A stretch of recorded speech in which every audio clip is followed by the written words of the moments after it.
बताया, लाला तू जब वृंदावन को छोड़ के चलो जाएगा तो जी ब्रज की गली तो सुननी है जाएगी। रोते हुए गोपियां कन्हैया से कहने लगी, सुनी तुम बिन ब्रज की गलियां, सुनी तुम बिन ब्रज की गलियां, सुने नदी नाले, सुने नदी नाले,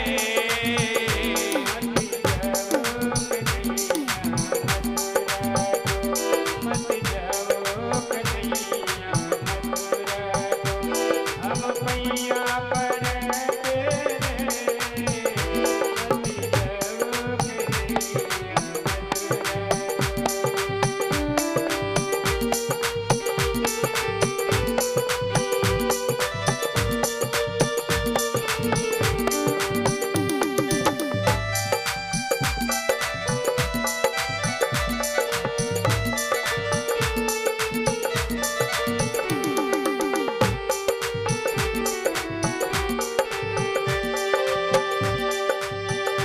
कन्हैया माखन कौन चुरावे गो अभी, माखन कौन चुरावे गो अभी, ओ कलुआ कारे, ओ कलुआ कारे, ओ मत जाओ कन्हैया, मत जाओ कन्हैया मथुरा को। हम पैया पर तेरे, हम पैया परे तेरे, मत जाओ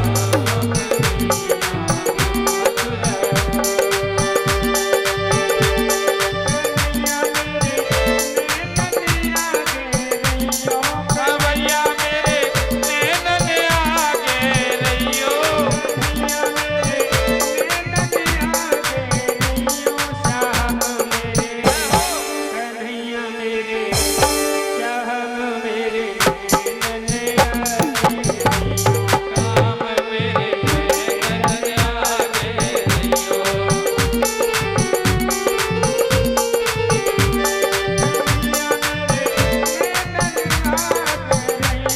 कन्हैया मेरे नैन आगे रहियो,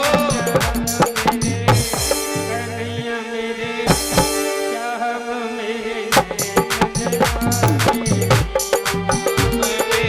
नैनन आगे रहियो, और वज्राघात हो गया इतने में ही वो श्यामा धौली ढूंढनी गैया आकर कन्हैया के चरणों को चाटते हुए रोने लगी, मानो कह रही हो लाला तूने जसोदा को दुग्ध पान करो जाता ही तू जसोदा को लाला कहा है।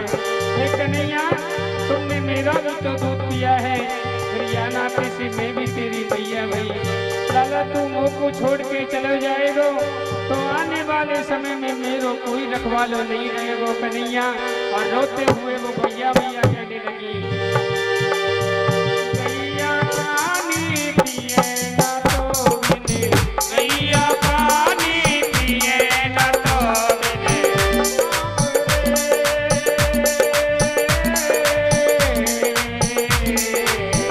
आवे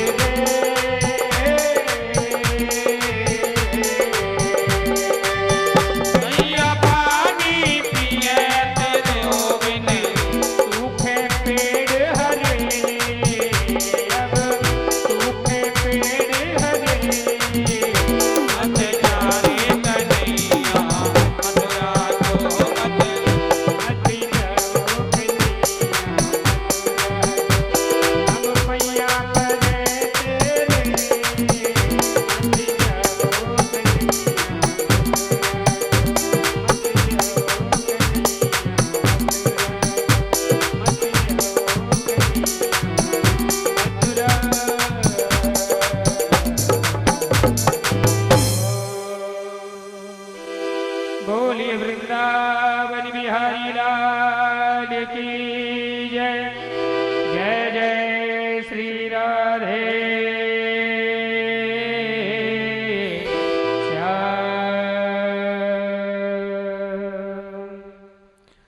तो प्रिय सज्जनों, ब्रजमंडल के इस विरह को देखकर अक्रूर जी का हृदय विदीर्ण होने लगा। सोचने लगे ये मैंने अच्छा नहीं किया, रोते बिलखते इन ब्रजवासियों को छोड़ करके चल दिया। मैं जब यमुना जी में स्नान किया तो क्या देखते हैं, अक्रूर जी ने शेषनाग पर गोविंद का दर्शन किया तो संदेह की निवृत्ति हो गई, ये तो साक्षात ब्रह्म है। कंस इनका कुछ भी नहीं बिगाड़ सकता। कृष्ण के मित्र नंद बाबा मथुरा के पास यमुना में रुके हुए हैं, यमुना बाग में। कृष्ण बलराम ने जाकर के उन्हें प्रणाम किया। नंद बाबा बहुत प्रसन्न हुए। अच्छा लाला तू आए गयो। कन्हैया बोले कि बाबा मथुरा नगरी यहाँ से कितनी दूर है, देखने में तो बड़ी अच्छी लग रही है, बड़ी बड़ी अट्टालिकाएं दिखाई दे रही हैं। अक्रूर जी कहने लगे इन सुंदर सुंदर अट्टालिकाओं के मध्य में मेरी भी एक छोटी सी कुटिया है और कृपा करके पधारो। भगवान बोले कि काका जी समय मिलने पर देखूंगा, लेकिन अभी मैं बाध्य हूं। अक्रूर जी को विदा किया, लेकिन अक्रूर जी के मन में तो पक्का विश्वास हो गया ये तो परब्रह्म है, कंस की कोई सामर्थ्य नहीं कि इनका कुछ बिगाड़ सके। जाकर के कंस को कह दिया कि मेरा कार्य मैंने कर दिया, अब तुम जानो तुम्हारा काम जाने। तो कंस ने सारी मथुरा नगरी को सजाने का आदेश कर दिया। लोगों को निर्देश कर दिया कि मार्ग में कृष्ण बलराम का कोई भी स्वागत नहीं करे। लेकिन बरसों से जो प्रतीक्षा कर रहे हैं मथुरावासी, आस लगाए बैठे हैं। अरे आशा करनी है तो गोविंद से मिलने की आशा करो, संसार की आशाएं व्यर्थ हैं। जीवन में जो भी करो परमात्मा से जोड़ करके करो। तो सज्जनों, आज माताएं अपनी अपनी अट्टालिकाओं पर चढ़ गईं और सोचने लगी लाला इधर से निकसेगो तो इधर से ही दर्शन कर लेंगी। तो प्रेम जब उमड़ता है हृदय में तो फिर ये नहीं देखता प्रेम के अनेक रास्ते होते हैं, वो नियम नहीं देखता। कन्हैया ने सोचा कि कंस का उद्धार तो करना ही है, इसलिए बाबा से कहा कि बाबा हमने मथुरा नगरी देखा में भ्रमण करने जानो चाहे। बाबा ने कही ना बेटा मैं मथुरा में नहीं जाने दूंगा, तुमने यहाँ कहा उसे सारू कह दी ना तो झगड़ो है जाएगो। कन्हैया बोले ना बाबा हम कछु ना कहेंगे, बस भ्रमण करके आ जाएंगे। तो नंद बाबा कहने लगे बलराम जी से कि अच्छा भैया बलराम तू तो बड़ो है ना, इनके संग में जाइयो और देख उधम नहीं होना चाहिए। तो मथुरा में कृष्ण बलराम प्रवेश कर रहे हैं।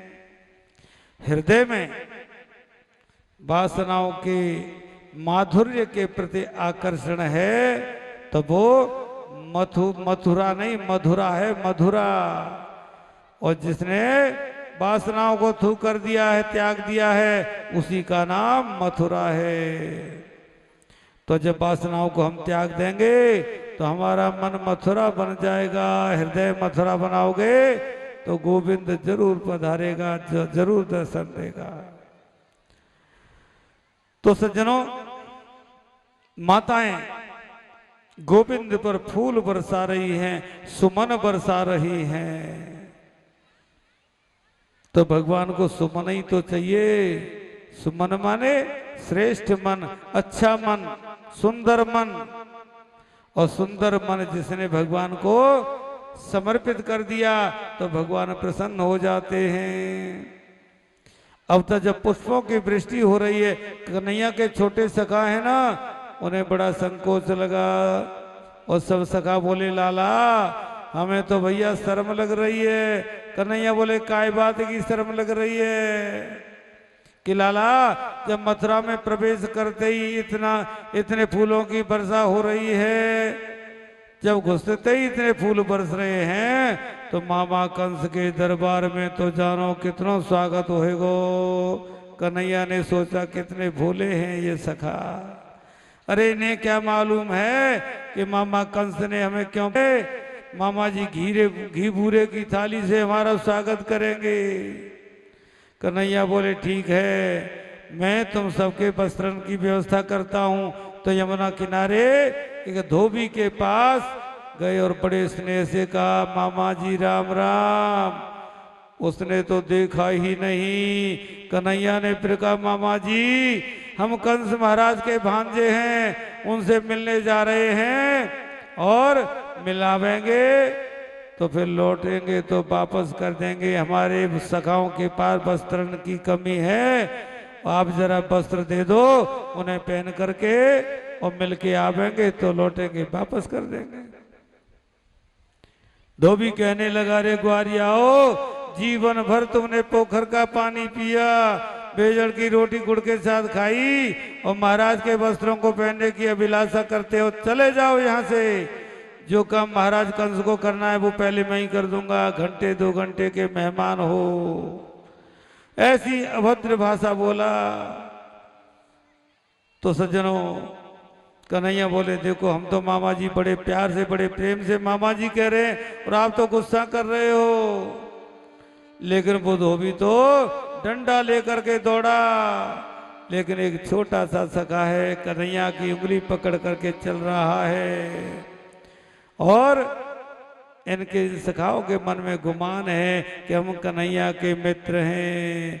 तो नन्हे सखा ने कार्य कन्हैया होगी सो देखी जाएगी, तो पूतना बारे हाथन को दिखा दे और पीछे से कुछ होएगी तो हम है ना।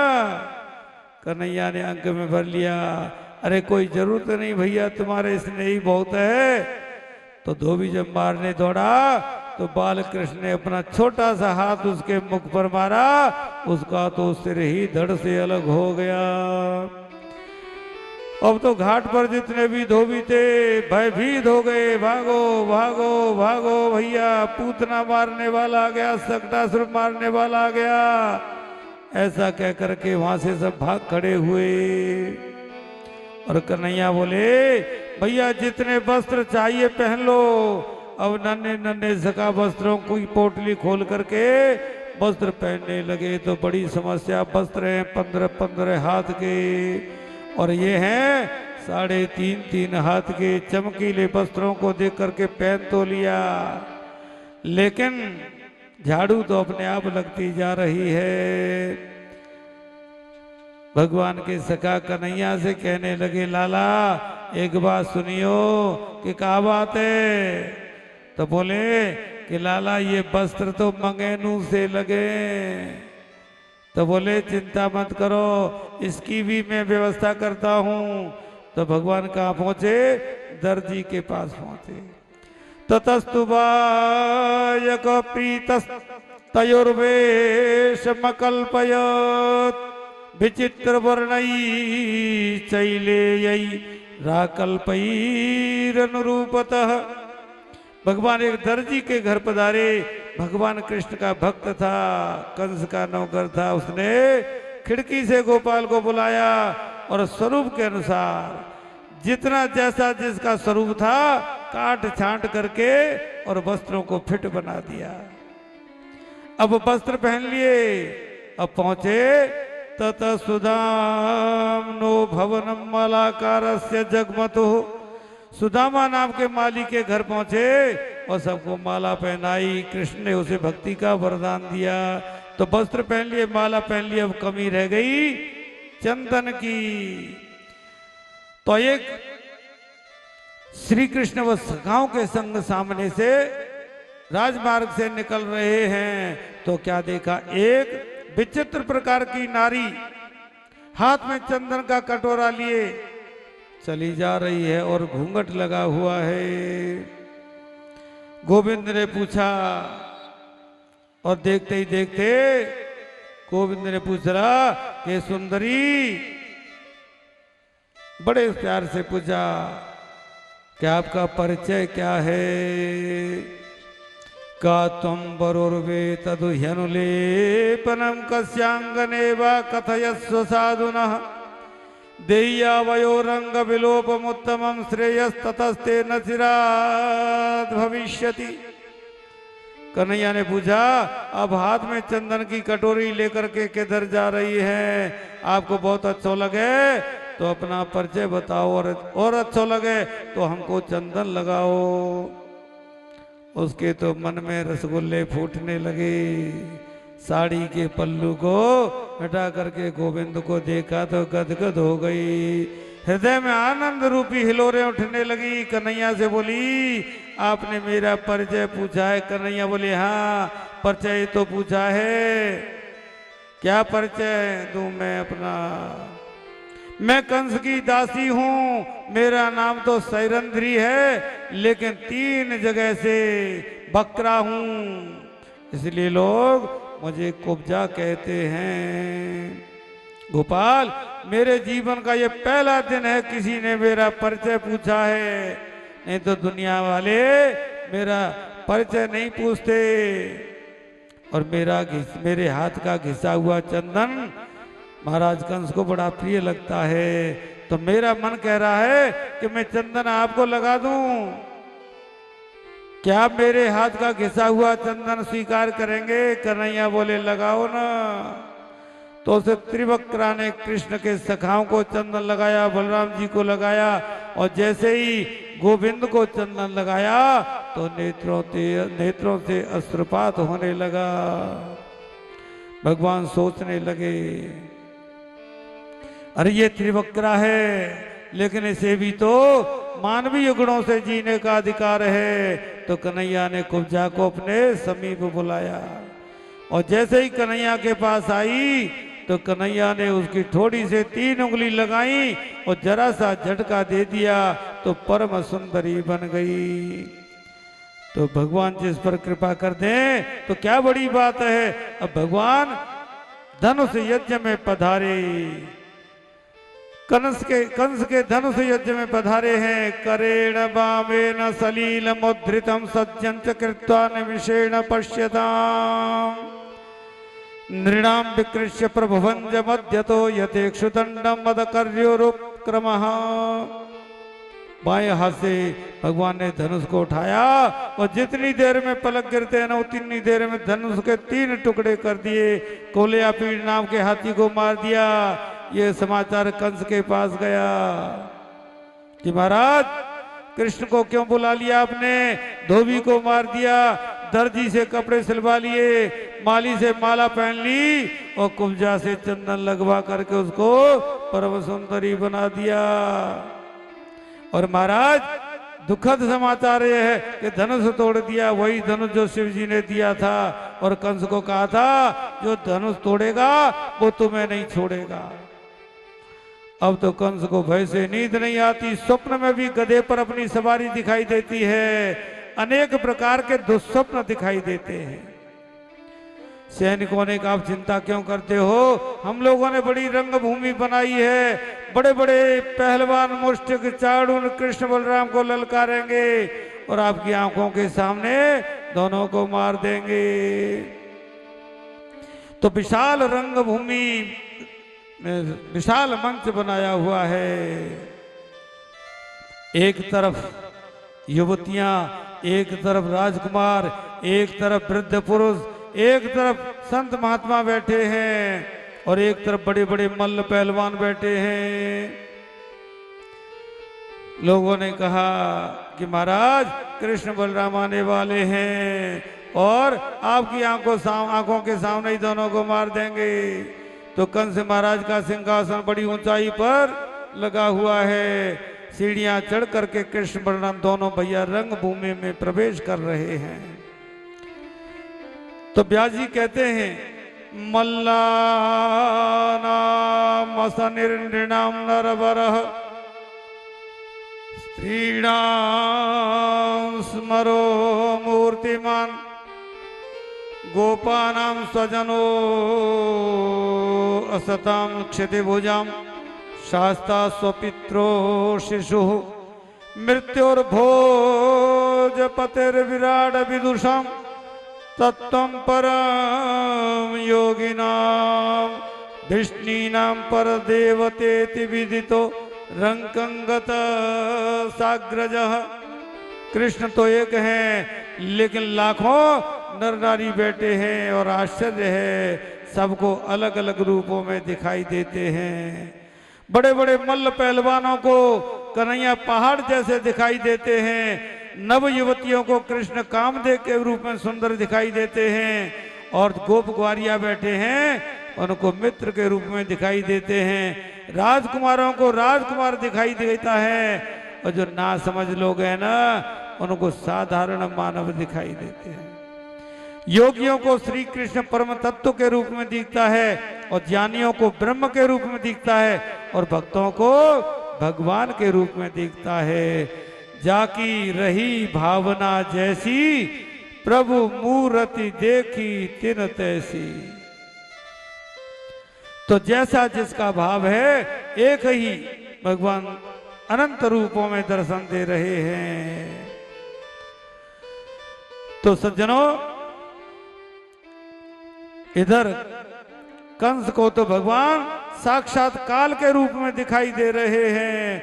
चाणूर और मुष्टिक ने कहा ओ कृष्ण हमने तुम्हारी लीला बहुत सुनी है, गोकुल में तुमने बड़ा नाटक किया, आज हमारे साथ युद्ध करोगे तो पता लगेगा। कन्हैया बोले कि लड़बो तो हम पे आवे ही ना, कि कैसे नहीं आता। अरे हमने पूतना भेजी, सकटासुर भेजा, तृणावर्त भेजा, सारे राक्षसों को तुमने मार दिया और कहते हो युद्ध करना नहीं आता। कृष्ण बोले तुम्हारी सौगंध खा करके कह रहे मामा जी जितने भी राक्षस गए सब मरे मराए से आए और हमने तो उन्हें यमुना जी में फेंका। चाणूर कहने लगा न बालो न किशोरस्तम बलश्च बलिनाम बरह लीले भो हतो ये न सहस्र सत्वभृत। तुम बालक नहीं हो, किशोर नहीं हो, आज हमारे साथ युद्ध करोगे तब जानेंगे। तो जबरन चाणूर ने कृष्ण को पकड़ लिया और मुष्टिक ने बलराम जी को पकड़ लिया। सुखदेव जी कहते राजन ये चाणूर कंस का सेनापति है, अतिरथि वीर है और कृष्ण